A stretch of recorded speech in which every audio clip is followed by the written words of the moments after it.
What the hell is this about? Making some kind of little Westfield on Bondi Beach. It's ridiculous. We don't need it. It's not wanted, and it's actually counter to what is best for the community.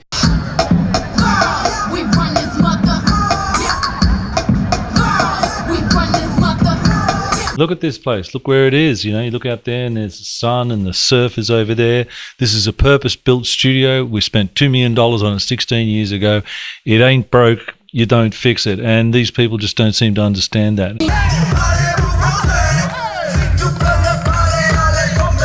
This is a really important building, not just for the people of Bondi, but also the people of Australia. It's iconic. And to think that the local authorities here want to hand it over to private interests, shut down the studios, make it a place where kids can't come and do arts and craft and do things for free here is just a disgrace. I don't think the fight will be over until the community is satisfied that $38 million commercialisation and privatisation has disappeared, and we have maintained our creative spaces here, and we continue to keep the Bondi Pavilion as a community cultural centre.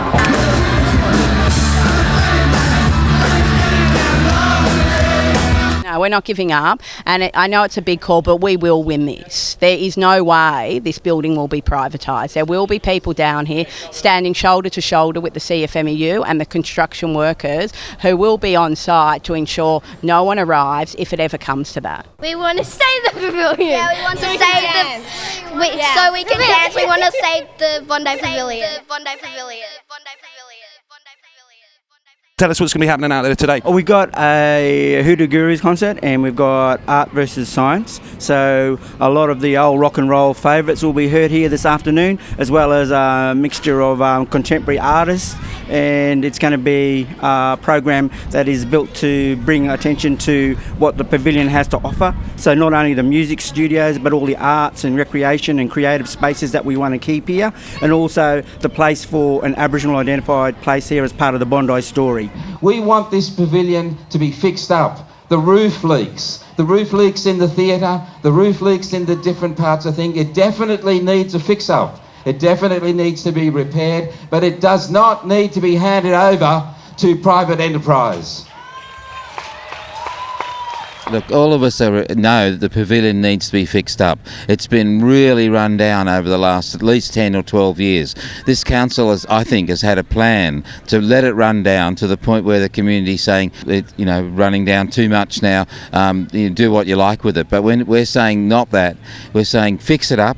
It needs to be fixed. It needs to have some care and attention paid to it, but not privatise it, because this building is our town hall. It's where we actually run all of our community arts and community music, community theatre, pottery and all that, and it really needs to stay in the hands of the community.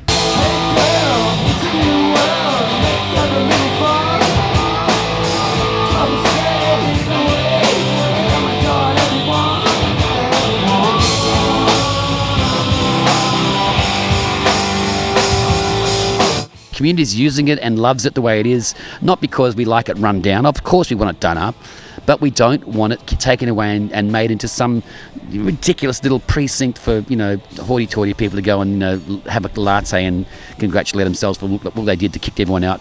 Their council is not listening to what they want, that they're making decisions on their behalf which are not endorsed by the community. For example, the 750 submissions that were taken last year for the development proposal, 744 of those were against. And the council still passed the proposal to develop the top floor. For people who don't know, there is a proposal to do a $38 million upgrade of the Bondi Pavilion. One of the proposals that is driving that is to remove the theatre from the top floor of the Bondi Pavilion and actually put it right here in this courtyard. So it's an expensive piece of upgrade. People are saying the building does need maintenance and it does need a worthwhile budget, maybe 9 to 14 million, but we don't need to go to an excessive $38 million because that's going to drive the commercialisation and the privatisation of creative spaces, and that's what the community is objecting to. Just the nature of being able to come down here to like one of the most famous beaches on earth and be in the pavilion literally like footsteps from the water, and you do a take and you're like, all right, we're not really feeling it, let's go jump in the water, go for a swim. And I know they're saying they're going to relocate it and put it somewhere else, but it's just it's just so different, and it's not the community public space. Like, there's something about this whole area and this place that just feels, and because it was started and bought and paid for by the community initially, that why would you give it to someone else to make money? It's kind of taking it from the community and saying, okay, all the benefits that were going to the community are now going to be financial benefits to 1 or 2 or 3 people. And it's like, no, you can make it for everybody rather than for someone to make a profit off.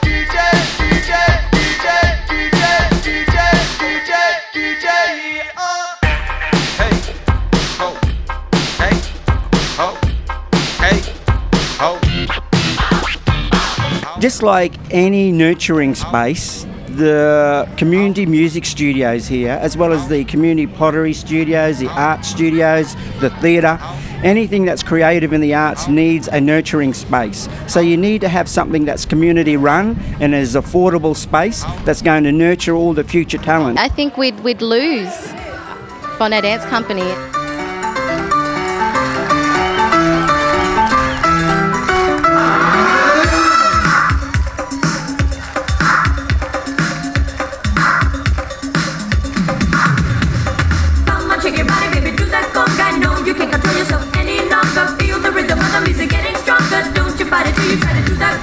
The community we've got going will actually disappear if we relocate due to no space being available to us. It's also a special place in our lives because we don't have any other facilities like this. So it's not just a matter of the classes will move a few blocks or to Bondi Junction. They'll cease to exist because we do not have the facilities to house them anywhere else. I had working parents, and we used to come here in school holidays. We did craft, we did sport. We have all these cultural institutions here, like art galleries. We have theatres. This is where a lot of people, cut their teeth on finding future careers and all sorts of things. We also had a number of community gatherings here over time. So when we got rid of the sewerage onto Bondi Beach and put it out to sea, that was only after a lot of community protests, and we had concerts here like we're having today. It is such a beautiful way to bring people together, and different generations too.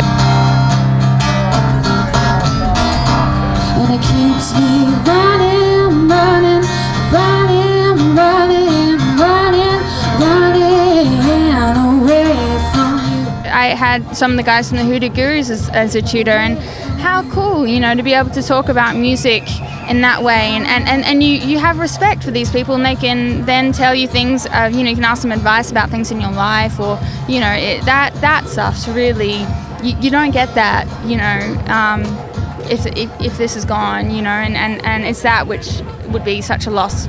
Every time we try to hire the room here for the classes, for dancing, and they always say to us no, because it's too noise and we're not allowed to drum any Waverley area now, and which is not fair, Today I wish it was all my band member was free today. I could bring all of them and to come here and to fight and to support this venue here, because we need it. We need this thing. I'm from Africa. Of course, African also is different, but in Africa, they don't stop you to drum anywhere, no matter what. People hear the noise and they come and they be part of that event, So that is not fair. If there's something built for the community, they don't have to sometimes listen to the residency people. They have to know as well that's those people's life.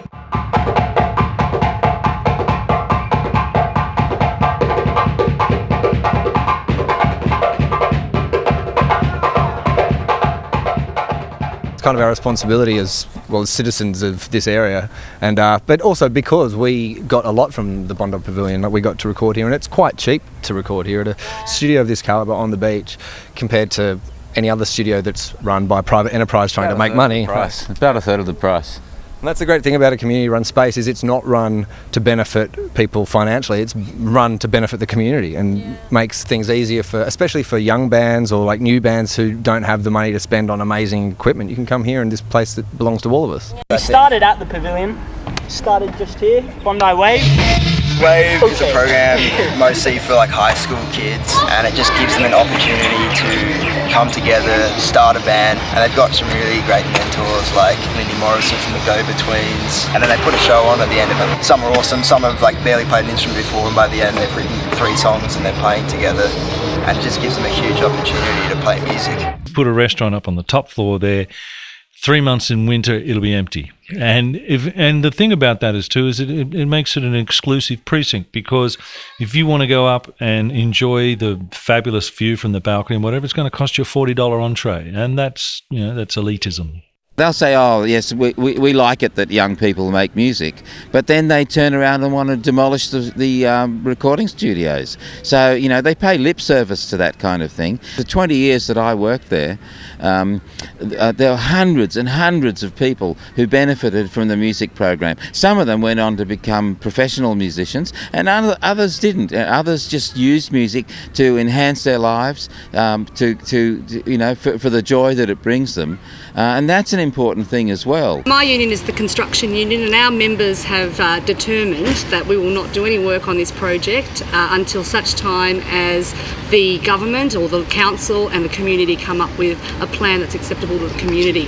That's called a green ban. There will not be a bit of soil, a sod of soil turned here or a nail hammered into a wall until it is done with the approval of the community. What is your involvement in the Save the Pavilion campaign? So we're supporting the CFMEU in their green ban, and we have a range of unions for nurses, doctors, teachers, public servants, private sector manufacturing workers, finance workers, the whole range of workers in New South Wales, and every one of them have something to lose if this place gets privatised, basically. It teaches kids to respect one another. We get together, we're disciplined. We give them a sense of family here. If that's what they're missing at home or, in their lives in general, then that's what we're here for. That's what community does. We hold each other up. If someone presented a plan that kind of made sense and was constructive and sort of forward-looking, maybe I'd get it. But when you're going to borrow an enormous amount of money that the ratepayers have to pay eventually for something that they don't want, and start demolishing and destroying some of the infrastructure that they do want, then that's when the locals get upset and become very vocal. And the fight's not over. These guys are pretty determined, but I think the community's more determined, and there's more of us. Let's think about something quite practical, like the change rooms and the toilets. They're moving the entrance around to the side of the pavilion, which is in a narrow little alleyway next to the surf club, and it's not safe for women and children to be there unaccompanied by a lot of people, because it's very accessible from the rear, which is a concealed part of the pavilion, and there's trees around there, and it's not, you can't see things from the road, so it's not safe. There's homeless people there as well. But there's been in the past, there's been rapes in the back of behind the pavilion. It is a very remote area, so to speak, and a very busy part of a busy beach, and we don't want those people exposed to the risk of someone lurking around the back. It's not just about wages and conditions for us as trade unionists, it's about the kind of world that we actually want to live in, and these broader issues are very important to our membership. So, and this one it's a big fight, because really you've got corporate interest and private property and profit against community. There was so much reaction against demolishing the studios. They're now saying, oh, we'll find something, but they haven't got a budget, they haven't got a location. We don't believe that they're going to do that until they come forward with a real plan. And in any case, why would they knock down that studio? For what reason? I did a lot of work with preschool kids, where songwriting workshops with 3 and 4 year olds, and many of them I get to see now. They're grown up, they've got kids of their own, and they also said that this is a really special experience for them in the arts, where they weren't just consumers of the arts, but they were creators. This was so important to me, because we're not all so well off that we can sort of have private music tutors and all this sort of thing, or that, or and even if you were in such a state as that and you had that opportunity, I think you'd still be missing out if you were doing a program like this. It's It's so important. How do you think it went today? It went marvellously. It was just perfect. It couldn't have gone any better. The community are happy, the community engaged, the community are wondering why council doesn't do this themselves on a regular basis. What's been inspiring and interesting for me today was that every person I've spoken to from all the different walks of life, demographics, organisations, you know, whether it be dance groups, whether it be unionists, whether it be Dave Faulkner himself, everybody is so passionate about saving this building and saving the culture. You know, every single person from wherever they come from, and that's been totally inspiring. Bands like Art versus Science and Rufus and others, they've made records in these studios. Now, these are world-beating bands, and it confounds me that the Waverley Council doesn't use that as bragging rights. Look what we have, you know, this wonderful cultural precinct. We have the Pavilion, and we have Art versus Science and Rufus and myself, you know, we're all making records here. Tell the tourists about that. That's interesting stuff. You don't want to put another restaurant upstairs and kick everyone else out. No, not on. The next step will be to make sure that the local council and the decision makers in the state government, and even those people who are hiding behind the scenes and are part of the commercialisation and privatisation push, to show them that they have to back off and just let us keep this place as a community cultural centre, take their restaurant ideas and their commercialisation and privatisation ideas and put them across the road on Campbell Parade where they should be as part of the commercial sector. Leave this for the community, because if you don't, as we said before, we'll just keep fighting. I love Australia. It's an amazing country. It's beautiful, but they're letting the culture down. If the culture is not in the country, you can't see value of the country, you know. So they need to support this thing to make it bigger, you know, not to put the musician down or to close the active place down. So they need to open more space for the people to come and enjoy and have good time. And I live in this neighbourhood. I know it well. As I've said, I've been here for 32 years, and I want to keep the community strong, because it's really hard with all these, you know, commercial interests and of course tourists. You know, we are inundated every year, and we're happy to welcome them, but at the same time leave us something of us to enjoy as a community. You know, it's not all about the dollar for someone else. What can the people do other than attend events today to show solidarity in numbers? What else can people do tonight or tomorrow or the day after to show their support for this initiative? Well, they can email Waverley Council, say they were here today and they're outraged and they don't want the Bondi Pavilion handed over to private enterprise. They can say, which is our motto, that we do want a makeover, we do want it fixed, we think there's a lot of potential for quality development of a community arts hub here and artistic endeavours, but not for a private enterprise. The community needs to stay engaged, the community needs to stay active. This is unfortunately going to be a long campaign. We just got to stay involved with each other, keep talking to your local members of parliament, keep talking to your neighbours, keep the conversation alive, let people know what's going on down at Bondi Pavilion, and we'll be clear. We'll be clear to the media, we'll be clear to the council, we'll be clear to the Premier and to the Prime Minister, whose electorate we're in, that developers cannot touch the Bondi Pavilion. This is a community centre, and it must and it will remain a community centre. We actually got an email from the Mayor recently saying, "You guys don't give up, do you?" And we all replied, "That's the first correct thing you've said about this issue since this whole started. We will not be giving up. We'll be putting pressure on from all different angles, through the state government, through the federal government." I have one simple question today for Waverley Mayor Sally Betts. Whose side are you on? Do you stand with the developers and their commercial interests pushing for the unwanted $38 million plan? Or do you stand with your community, who clearly demand that the pavilion stays in public hands?